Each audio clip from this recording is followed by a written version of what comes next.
Well, good afternoon, this is Houndog Steve wishing you a very pleasant afternoon, and we're going to start this video in a very appropriate spot. This is the chicken coop is finally finished and the chickens are inside. So just a little catch up. I know haven't been making any videos for about 2-3 months, but I just decided I was going to take the summer off. I was going to do what I hope you've all been doing, which is prepping and growing my gardens and getting, alternate food sources set up for what I anticipate is going to be a very, very difficult winter. I'm sure that you've all been seeing the cost of living go up just through the roof, and so being a little bit more self-sufficient is going to be very, very important.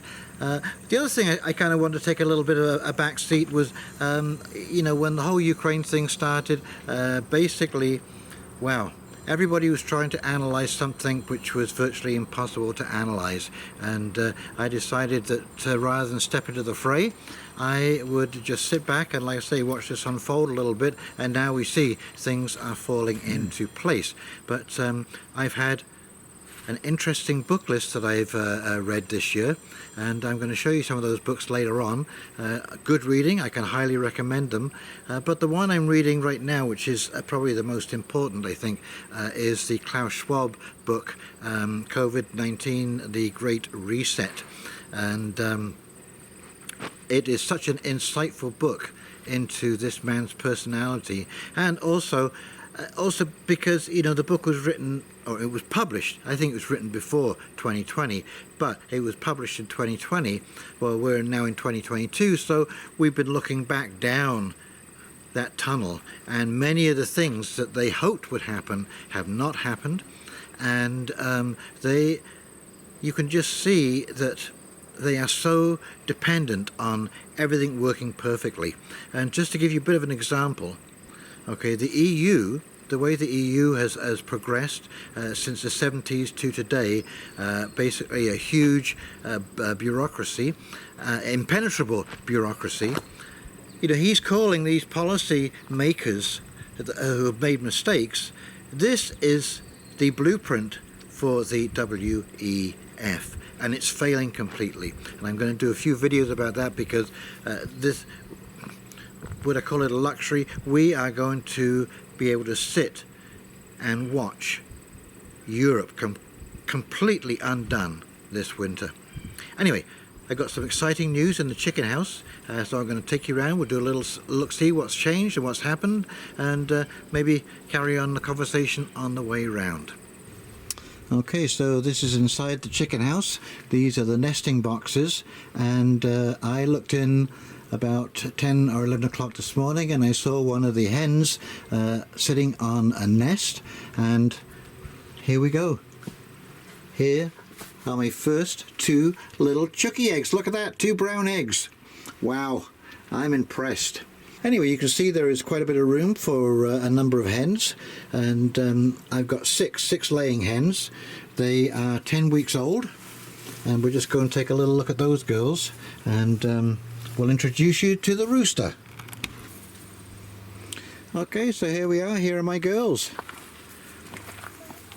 These are a red sex cross. They are a laying hen. I wanted to get a mixed meat laying hen, but I was too late with my ordering. And this rooster here, this fine handsome fellow, is a lavender Orpington, and he was one of 2 with a friend of mine, and they were fighting with each other over the hens, and so I was gifted a rooster. Thank you so much, Sandy, I appreciate that. And Smokey is settling in. Jasmine has not left the side of this cage since the chickens came. She is mesmerized by these birds, and of course you can see that they peck around. They eat a lot of garden scraps, which is amazing. And now I'll show you the composter that I built, and it won't take long to fill. Just raking this stuff up with the chicken droppings and allowing the red wrigglers to do their job. We will have fine manure, which is going to be another issue. As you've been hearing, I've no doubt that fertilizers are an issue. But chickens will eat just about anything. It's absolutely amazing. I put this netting on the roof as a bit of camouflage for overhead predators, because they will come down and take a chicken or a chick out of the pen. And this is just a 2x4 construction, and what I have put on to protect the wood is basically engine oil, 10W30. It's absolutely perfect. It soaks right in, and this will give really good protection to that wood. And some wire. So it was fairly straightforward. The chicken coop was already here. I just renovated it and you know, made it workable so you could well, it was falling apart, to be quite honest with you. So I trimmed it all out, painted it. It certainly looks like it's a bit more functional now, and the girls seem to like it. So I am going to see if I can have chicks. I've always been fascinated to see whether these chickens will actually sit on eggs and raise chicks. I was talking to a friend of mine, and I was told the other day that it's been kind of bred out of them. It just doesn't happen anymore. You have to get the eggs fertilized and put them in an incubator. So we'll see. I'm going to go au natural with my chickens, my girls. Anyway, I'm very, very happy. I'm excited. I think this is a great experiment, and like I say, we are all going to be looking at something like this. So my wood, all that wood that was sitting in the yard, yeah, that has all been split and stacked now. There is a 10 cord of wood sitting there ready, bush cord, ready to go for winter time, and I'm starting to stack up some of next year's wood that I'll be taking down. And one of the things, you know, you talk about prepping a little bit. In other parts of the world where the weather is a little bit milder, maybe it's not such a concern, but in Canada, I mean, that is one of the things about living in a cold climate, is that, you know, when the wood stove goes out at the end of April, beginning of May, you start prepping for next winter, because come November, oh yeah, November, that wood stove is going to go on again. And so we get November, December, January, February, March and April are all either full winter or winterish kind of weather. And so when you're in a situation like that, you prep. You start prepping in May, because there's nothing worse than burning wet wood, my friend. This little ATV has been absolutely invaluable. It's an all-wheel, four-wheel drive, and I can't believe how handy it is for building the trails in the bush. It is a real workhorse, and I got it for a steal. Paid a couple of grand for that, and it is in great condition. I had it serviced and checked out. Everything is good, and yeah, I'm really happy that I picked that up. These tiger lilies are so beautiful, and you can't believe the hummingbirds that come in and drink the nectar from these beautiful, beautiful flowers. And they go on flowering for quite a long while. Been very impressed with that. So here's the cabbage and the peppers. Those are hot peppers, and I'm just waiting for them to turn red, and they will go in the dryer because I'm out of red peppers. I got some basil hanging and some sage hanging. This is just for regular everyday use. This hay bale garden has been incredible. Now I have already stripped out these beans, so there's a lot more grown since, and I've done down about 4 or 5 pounds of beans. The kale, I've been cutting some of the bigger ones down and giving it to the chickens, but it's been an unbelievably productive garden, and you can see what's happening. It's starting to break down, and that will continue to break down, and it will just turn into the most wonderful organic soil. And with the fertilizer shortage, you know, we need to learn how to do these sort of things, these permaculture ideas. Or for anybody who's just trying to start a garden quickly, and you don't have time to dig it all over, you can just put these bales directly on the ground and start your garden that way. And they're like sponges. These things are completely waterlogged now, and so there's barely any watering has to be done. The tomatoes are doing incredibly well. I love this method. You know, tomatoes are a natural vine, and so they want to climb and run all over the place, and anyone who's grown tomatoes will know that they tend to overgrow these baskets and fall over and all kinds of stuff with the weight of the tomatoes, but that rope holds the weight of the tomatoes.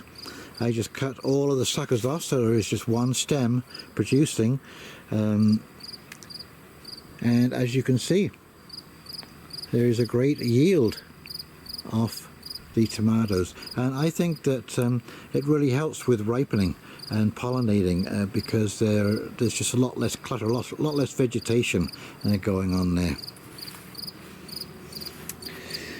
Got some cabbage there.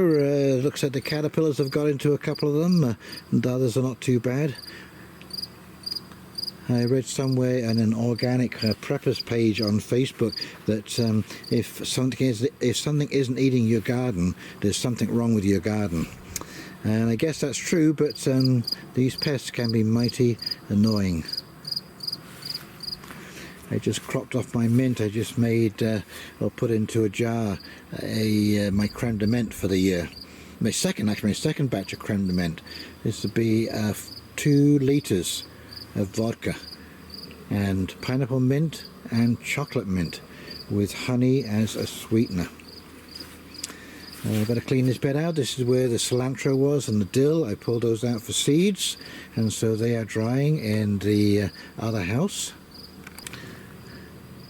One of the great things about here, I don't know if you can see how many there are, this is a blackberry haven. It's a Blackberry Sanctuary. Everywhere you look, there are blackberries. I mean, you can pick a handful of ripe blackberries, in 2 or 3 minutes. No problem at all. Actually, every morning, this is my breakfast. I come down here and I grab some blackberries. I don't know what it is. It certainly likes this ground, no doubt about it. These beans here are called Refugee Beans, and I only had 2 come up out of the whole batch that I put in. I don't know what happened, whether I started them too early. Anyway, I decided to use these as a seed crop, so I won't be eating any of these. They will be set aside for next year. Now my beets are looking a little sparse here. I just pulled a whole bunch out, and this is my afternoon project, is to pickle some beets. I'm going to let these come on, and I'll do a second batch maybe in 2 weeks. Yeah, here are the beets. There's probably about 2 or 3 small or medium jars of pickled beets coming out of that. I just got really tired of kale as a green, and so I'm finding that beets are a wonderful substitute. They are frost hardy. You have the tuber when they're finished, but you can eat those greens and they are full of iron. Very, very, very good for you. Carrots, and I hate to say this, I broke down, I cheated, I bought a carrot tape. There was, I think it was 500 seeds on 4 or 5 tapes or something, and you just lay them down, and the seeds are all separated for you, because I don't know if you've ever planted carrots, but they are fiddly. They're like lettuce seeds. This is another bed of beans. I should have put them over the other ones, but again, I just stripped those out. Wonderful, wonderful bean, and they're stringless, so that they're not chewy and hard to digest. So kids like them. I know when I was a kid, my mum used to get string beans, and I just hated eating them. But anybody who's got kids out there, they will eat this because they're tender and sweet. The potatoes are just starting to finish off. As their tops are dying down, I'm digging up and eating them right now. I'm hoping this side is going to be for storage. But again, I'm very pleased with the results, and thank you so much, Lynn and Doug, for coming over and helping me out when my hand was in a cast. That is all over now, thank goodness. And it's not 100%, but it is functional. So I'm very happy about that. Now, I don't know if you recall, but in one of my last videos I was opening up this area. It's a nice almost level piece of ground, and it's right in front of the solar panels, and let me tell you, that is a sun trap right there that reflects a lot of light down onto this garden. So what I did was I shook up hay in this area here, in this rectangle, laid the potatoes down and shook more hay over them, and this is the result. And you can see the difference between where the hay is and where the grass is. It's killed out just about all of that grass, and once I harvest these potatoes, I will probably mow over this, take these tops of the grass off, and I'll put another layer of hay on top of that and leave it for the winter. And next year, come springtime, you'll be able to turn that over with a fork, and that hay will dig into the ground, and you've got yourself a nice little low stress, low work bed. So you can't tell me that you can't start a garden, or it's hard work. And yes, there's some work involved, but you know, if you want to take a page out of the Lazy Gardener's book, you can do things like this, which work absolutely wonderfully, and it saves all of that back pounding digging. And like I say, when I dig this over in the springtime, this will be sandy soil and very few weeds, and the odd ones that are in there, and blackberries that were down here, well, I'll just pull them out as I clear through, like I would in a normal bed. And there you go. That's how you start your garden, quick and simple. Anyway, this is the composter I built. This was all scabbed wood. These are all 2x4s, as you can see. These skids cost me $2 a piece, I believe it was. And anyway, a friend of mine just built one. It looks, looks a lot fancier than this, but he just paid, I think he said, $140 in wood. And so this is like $6. And it does exactly the same job. And I just cleaned out the chickens this morning, so you can see how much they put in there. There is also, I put some red wrigglers in there, and greens to get the nitrogen going. So yes, I'm very pleased with that. It's out of the way, but yet it's handy. The other news from the farmstead is we think that Jazz is pregnant. We went down to a different breeder this time. It was a completely different situation. It was all over and done with in an hour. Had 2 visits down there, and so Jazz is not showing any signs. That was only 3 weeks ago. She is maybe looking like she's putting on a little weight, but I'm pretty certain it was successful. They locked up. It's great. I can't wait to see the puppies. They should be here first week of November. Anyway, I just wanted to share with you some of the books I've been reading this summer to get me back into the reading thing again, to get that reading muscle going. I started off with rereading Kurt Vonnegut, Cat's Cradle.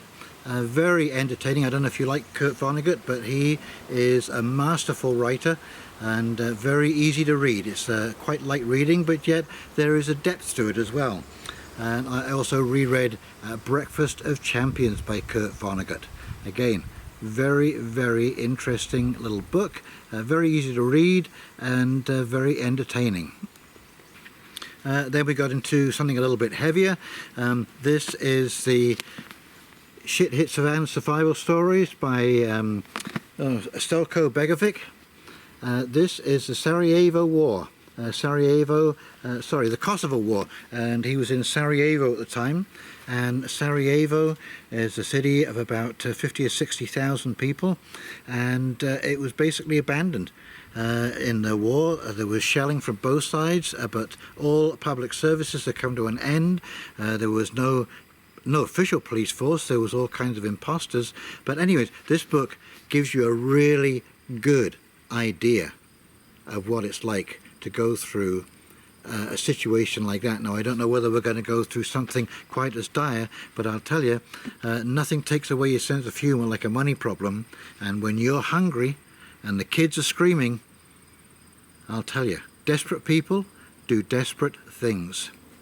The other book I'm reading is Fourth Generational Warfare. This is actually unbelievable, because this is the kind of warfare that is being played out against us, a psychological war, and understanding how that's played and how to respond to that is very insightful. Yes, I was very pleased to read this book. I love military analysis of a situation because, you know, whether you like the military or not, they go into dangerous situations and they have to prep, they have to be ready, and they have to have good intel on the ground. Okay, and how things work, and because if you do the wrong thing in a foreign country, you are basically up the creek without a paddle. And here we are. The book I'm into right now is Klaus Schwab and Thierry Malloret, The Great Reset, COVID-19. And it is a very insightful book. It lays out their plan completely as to how they want this to play out, and I can assure you it is not playing out as they anticipated. I get the impression that they thought they were going to have a lot more control over the situation, and that CV was going to do a lot more damage than it did, and that people weren't going to wake up quite as quickly as they did. But, you know, one of the things he points out, which kind of gives you clues, because you've got to read between the lines here in some of these books, but that this was all pre-planned, because he says in there that anti-globalist sentiment is highest when there is a strong economy and a large disparity in incomes. Well, what do they want? They want the opposite. They want globalism to be a high priority. So they're going to invert that. A weak economy and very little disparity between incomes or people. There you go. It sounds like communism to me. I mean, this is like reading, you know, like a Dr. Strangelove autobiography or something. The guy, in his own way, is brilliant, but because it's written in a bubble, because it really doesn't pay any heed to the fact that things are continually changing on the ground, and people will come up with the most incredible ways to adapt to a situation. And as I said, he's also not taking into account how poor the leadership is in the world today, and how poorly the CAOs of municipalities, provinces, senior civil servants, how poorly they're doing their job. I mean, they are just a disaster waiting to happen. And to think that they are going to fold out this plan flawlessly, you know, after the Rogers fiasco here in Canada, where the entire internet went down for, you know, about a day or something. You couldn't bank, you couldn't do anything on your phone. Like everything, you couldn't call, it was completely down. And you want digital identity? Are you kidding me? There's so many flaws in this plan that it is not going to succeed. The question is what's it going to look like when we come out of this? Because, you know, all of the connections that we have in our complex world have been messed up somehow. And again, all of those systems were dependent on everything working flawlessly, just in time. Just in time. Hasn't worked, has it? So anyway, there is lots of stuff coming out right now. There is a lot of information about what happened during the last 700 days and how it wasn't necessary. Judges are now ruling against mandates and so on and so forth. So there is lots of news to bring you. And yeah, we'll talk to you shortly. You take care. You have a great day now. Jerky eggs for supper. See ya. Bye.